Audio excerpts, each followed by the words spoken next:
Oke, kita masuk ke bab yang pertama, yaitu pemuaian gas.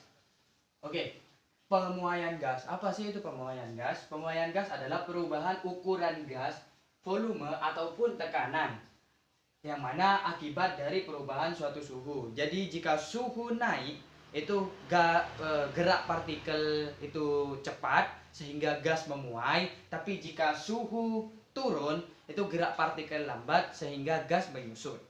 Itu mungkin pengertian dari pemuaian gas. Nah, di dalam pemuaian gas itu terdapat beberapa hukum-hukum pemuaian gas. Yang pertama yaitu menurut hukum Boyle. Yang kedua yaitu menurut hukum Charles. Yang ketiga menurut Gay-Lussac. Dan yang ketiga rumus gas umum. Oke, yang pertama kita tentang hukum gas Boyle. Yang mana rumus dari hukum Boyle yaitu P1 kali V1 sama dengan P2 kali V2. V ini berarti tekanan, V ini volume. Oke?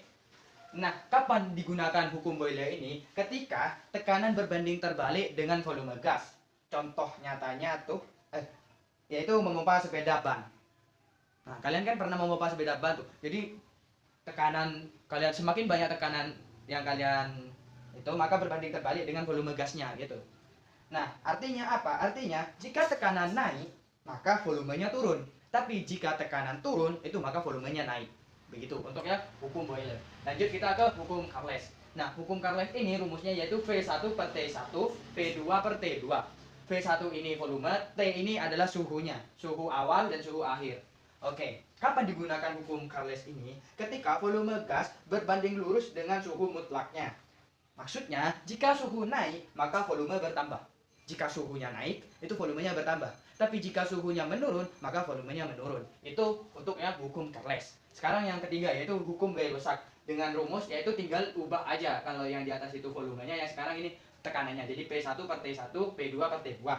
Nah, kapan digunakan hukum Gay-Lussac ini? Ketika tekanan gas berbanding lurus dengan suhu mutlaknya.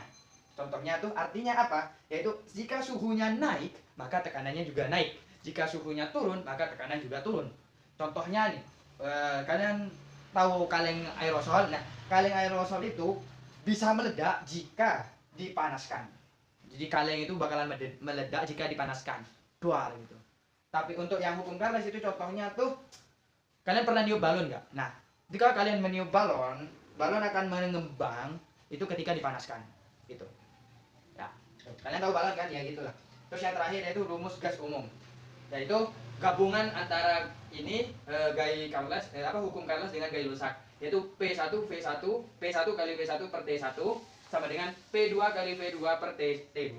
Nah, ini untuk rumus-rumusnya.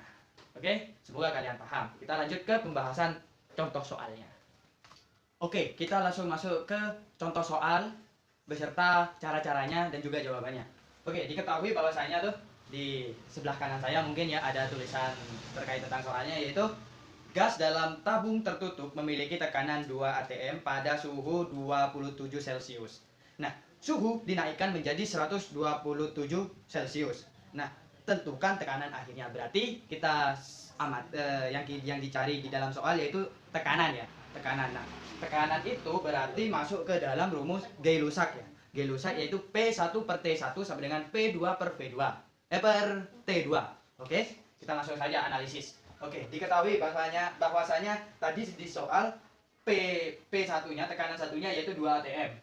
Terus yang untuk suhunya yaitu 27 Celcius, terus T2-nya 127 Celcius. Perlu diketahui bahwasanya di dalam pemuaian gas itu kita jangan menggunakan Celcius, tapi diubah menjadi ke Kelvin. Karena Kelvin itu perhitungannya mutlak gitu, sedangkan Celcius tidak. Oke. Kelvin kan 273, jadi tinggal tambahkan 273 ditambah 27, 273 ditambah 27 itu sama dengan 300 kan. Nah, 300 ya. Nah, tambah sama yang T2 juga ditambah 273 sama dengan hasilnya 400 ya. Oke, kita masuk. Sedangkan yang ditanya yaitu berapa tekanan tentukan tekanan akhirnya. Berarti yang kita cari adalah P2. Nah, kita langsung masuk ke rumus dari Gay-Lussac. Ini adalah rumus Gay-Lussac. Nah, langsung P1 per T1 P2 per T2. Karena yang dicari kita P2, maka T2-nya kita pindah ke atas. Nah, langsung masukkan. Diketahui bahwa P1-nya sama dengan 2. Tulis saja P1 2. Terus T1-nya yaitu 400, T2-nya yaitu 400. Nah, T1-nya yaitu 300. Karena ini bisa dicoret, coret, jadi tinggal 2 kali 4 per 3. Jadi 8 per 3. 8 per 3 itu sama dengan 2,67 ATM. Jadi tekanan akhirnya adalah 2,6 ATM. Itu contoh soal yang pertama. Lanjut ke contoh soal yang kedua. Oke, kita lanjut ke soal yang kedua. Seperti yang di kanan saya. Oke, ada di situ nanti. Oke. Sebuah gas dalam silinder dengan tekanan tetap memiliki volume 3 meter kubik pada suhu awal 27 Celcius. Oke, jika suhu dinaikkan menjadi 87 Celcius, tentukan volume akhirnya. Oke, diketahui bahwasanya ini bukan V, ini V ya. Ini V1. Diketahui volume awalnya yaitu 3 meter kubik dengan suhu awal yaitu 27 Celcius, yang mana kita ubah dulu menjadi Kelvin. 273 ditambah 27 yaitu 300 Kelvin. 80 yang T2-nya juga kita ubah ke Kelvin yaitu 87 ditambah 273 yaitu hasilnya 360 Kelvin. Oke. Di soal ditanya tentang volume akhirnya, berarti V2-nya kan? Oke, kita jawab. Karena ini menggunakan volume, maka rumus yang kita cari yaitu adalah rumus Carles. Ya, rumus rumus Boyle. Yang kita cari yaitu rumus Boyle. Karena rumus Boyle itu menggunakan V kan? Oke, kita lanjut. Karena yang dicari V2, maka kita taruh V2-nya di kanan itu 1. Jadi T2-nya kita pindah ke kiri. V1-nya yaitu 3. Tulis T2-nya yaitu 360 per 300. Karena ini 0-nya ini bisa dicoret. Terus yang 30 ini bisa kita coret jadi 10. Jadi 36 per 10. Sama dengan V2. Atau V2 yaitu dengan 3,6 meter kubik. Jadi volume akhir dari soal tersebut yaitu 3,6 meter kubik. Begitu. Kita lanjut ke materi yang selanjutnya yaitu kalorimeter. Oke, kita lanjut ke subbab yang kedua yaitu kalorimeter. Apa sih itu kalorimeter? Kalorimeter adalah alat untuk mengukur jumlah kalori atau panas yang diserap atau dilepaskan suatu zat ketika terjadi perubahan suhu atau pencampuran suatu zat. Nah, untuk rumus dari kalorimeter itu ada dua, yaitu untuk rumus utamanya yaitu Q sama dengan M kali C kali delta T, yang mana Q di sini kalor, M di sini adalah massa suatu zat, yang C di sini adalah kalor jenis. Delta T ini adalah perubahan suhu T akhir dikurangi T awal atau T awal dikurangi T akhir. Oke, itu rumus utamanya. Namun terkadang di soal itu terdapat Q lepas dan juga Q terima gitu. Nah, untuk rumus dalam soal yaitu Q lepas yaitu sama dengan Q terima. Artinya yang mana rumus dari Q yang ini kita masukkan ke sini dan di sebelah dimasukkan ke Q lepas dan juga dimasukkan ke Q terima yaitu M1C1 dikurangi delta T yaitu T1 dikurangi T akhir sama dengan M2 dikali C2 dalam kurung yaitu T akhir dikurangi T2. Jadi untuk rumusnya ada dua, menggunakan rumus utama dan juga rumus di dalam soal. Nah, biar kalian lebih paham, kita langsung masuk ke dalam contoh soalnya. Oke? Oke, kita masuk ke contoh soal yang pertama. Soalnya ada di kanan saya ini. Diketahui massa air dengan lambang M yaitu sama dengan 200 gram, kita ubah dari gram jadi kilogram yaitu 0,2 kilogram. Suhu awal yaitu 25 Celcius, suhu akhirnya 45 Celcius. Nah, kita konversi dulu dari konversi dulu menjadi delta T. Delta T yaitu berarti suhu akhir dikurangi suhu awal, yaitu 45 dikurangi 25 yaitu sama dengan 20 Celcius. Nah, selanjutnya yaitu diketahui bahwasanya kalorinya yaitu 4200 Joule per kilogram Celcius. Nah, ditanya yaitu kalori yang diserap oleh air. Nah, kita langsung ke jawabannya. Kita menggunakan rumus yang awal, yang pertama, yaitu rumus utama, yaitu Q sama dengan M kali C kali delta T atau massa kali kalor kali delta T. Kita yang diketahui bahwasanya massa airnya yaitu 0,2. Kita tulis saja di sini 0,2. Terus kalornya yaitu 4200. Kita tulis saja 4200 di sini. Dan yang terakhir yaitu delta T-nya yaitu 20 Celcius. Nah, kita hitung 0,2 ini nanti hasilnya bakalan jadi Q sama dengan 6800 joule. Jadi jawabannya yaitu kalau kalor yang kalor yang diserap oleh air yaitu sebanyak 6.800 joule. Gitu. Untuk soal yang pertama. Kita lanjut ke soal yang kedua. Oke, kita lanjut ke soal yang kedua terkait tentang kalorimeter.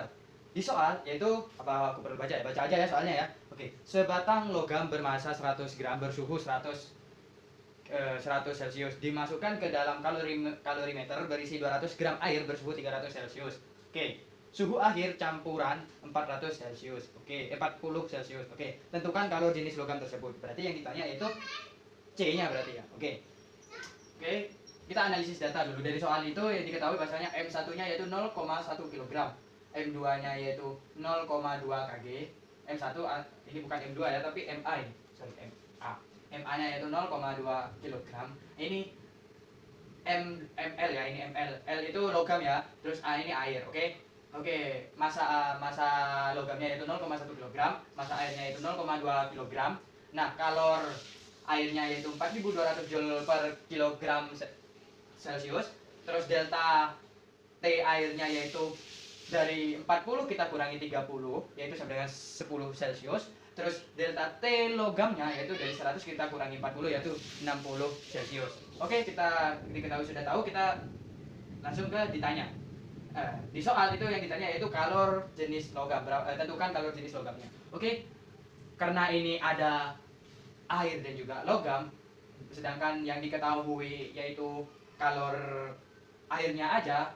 Nah, sekarang kita cari kalor logam, maka kita menggunakan rumus Q lepas sama dengan Q terima.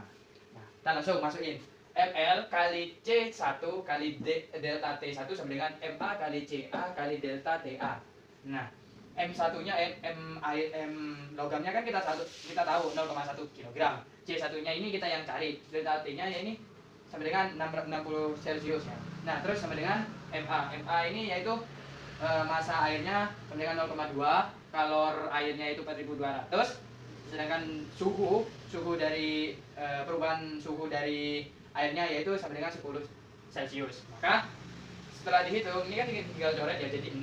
Oke, 6 C kalor air sama dengan ini setelah saya hitung yaitu hasilnya 8.400. Nah, tinggal 6 ini kita pindah ruas jadi 8.400 dibagi 6 yaitu hasilnya 1.400 joule per kilogram Celcius. Jadi, kalor jenis logamnya yaitu 1.400 joule per kilogram Celcius.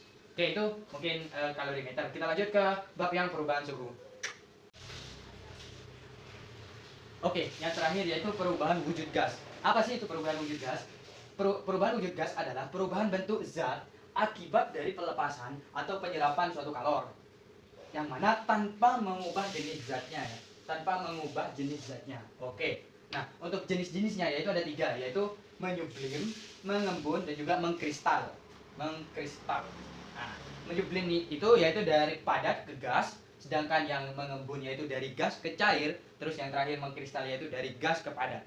Nah, yang selanjutnya yaitu ada kalor pada perubahan wujud. Nah, itu ada rumusnya yaitu Q sama dengan M kali L. Yang mana Q di sini yaitu sebagai kalor dan juga M di sini berperan sebagai massa dari suatu zatnya. Terus yang L ini adalah kalor latennya. Oke, kita langsung ke contoh soalnya. Oke, diketahui bahwasanya di soal yang pertama. Soal pertama mungkin saya bacakan saja ya. Oke. Sebanyak 1 kg es pada suhu 0 derajat Celcius dilebur seluruhnya sebanyak 1 kg es pada suhu 0 derajat Celcius dilebur seutuhnya. Jika kalor lebur es tersebut 334.000 joule per kilogramnya, tentukan kalor yang dibutuhkan. Oke, diketahui bahwasanya di soal yaitu massa suatu zatnya 1 kilo ya. 1 kilo masa suatu zatnya di sini yaitu S ya, MS ya. Oke, MC-nya yaitu 1 kg. Sedangkan masa lebur S-nya yaitu 334.000 joule per kilogramnya. Yang ditanya yaitu tentukan kalor yang dibutuhkan. Oke, jawab. Sesuai rumus yang tadi yaitu Q sama dengan massa kali kalor latennya, maka 1 kali 334.000 sama dengan 334.000 joule. Jadi kalor yang dibutuhkan yaitu sebanyak 334.000 joule. Jadi ini jawabannya. Oke, selesai.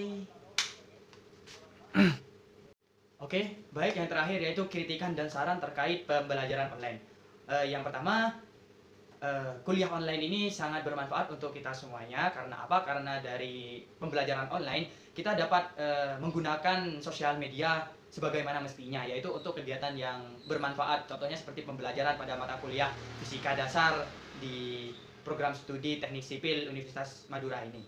Tentunya saya juga memiliki kritikan, yaitu banyak nih Pak dari kita tuh malah tidak melihat soal-soalnya maupun materi yang Bapak kasih. Banyak dari teman-teman saya atau dari yang lainnya tuh Pak yang mengerjakan tanpa melihat soal. Ya begitulah kurang lebihnya. Saya tidak mau spesifik, tapi intinya banyak dari mereka yang mengerjakan soalnya itu tanpa melihat soal. Itu. Jadi pembelajaran secara online ini menurut saya kurang efektif. Karena ya itu tadi banyak mahasiswa yang mengerjakan soal tanpa melihat soal gitu Pak. Terus untuk sarannya yaitu mungkin jika kita tetap memberlakukan pembelajaran online, maka yang harus ditekankan yaitu pada segi sanksinya Pak, atau mungkin keketatannya Pak. Kalau misalkan ada siswa yang mengerjakan soal tanpa melihat soal, itu konsekuensinya gimana Pak? Langkah konkretnya itu gimana gitu? Mungkin ya saran saya sih kita mending pembelajaran offline saja, karena dengan pembelajaran offline kita itu bisa bermusyawarah bersama gitu Pak di dalam kelas. Mungkin itu kritikan dan saran yang dapat saya sampaikan. Kurang lebihnya mohon maaf. Wassalamualaikum warahmatullahi wabarakatuh.